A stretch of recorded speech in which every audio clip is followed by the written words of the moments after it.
विरोधाचा अधिकार हा विरोधी पक्षाला घटनेनं दिलेला आहे.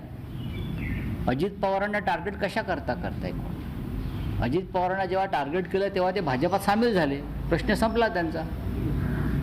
एकनाथ शिंदेना टार्गेट केलं भाजपने, ते भाजपात सामील झाले. त्यांनी तो मार्ग स्वीकारलेला आहे भाजपात सामील होण्याचा टार्गेट केल्यामुळे.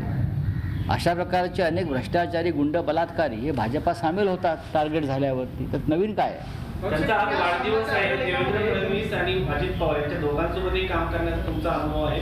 कोणत्या शब्दात त्यांना शुभेच्छा द्या? बघा, दोन्हीही नेते, मग देवेंद्र फडणवीस जे असतील किंवा अजित पवार असतील, या दोघांबरोबर मी जरी प्रत्यक्ष सरकारमध्ये नसलो कधीच, तरीही आमचे लोक त्यांच्या मंत्रिमंडळामध्ये होते. आमच्या गाठीभेटी वारंवार तेव्हा झालेल्या आहेत. महाराष्ट्राची जाण असलेले नेते आहेत, तरुण नेते आहेत. त्याच्यामुळे त्यांना आमच्या शुभेच्छा असणारच. फक्त तुम्ही महाराष्ट्राचं कल्याण करा, मराठी माणसाचं कल्याण करा आणि आपल्या राजकीय विरोधकांशी सुडानं वागू नका, हे काल सुप्रीम कोर्टानं सुद्धा बजावलेलं आहे.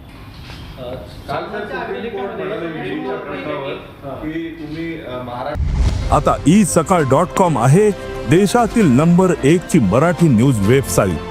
प्रत्येक अपडेटसाठी isakal.com ला नक्की भेट द्या.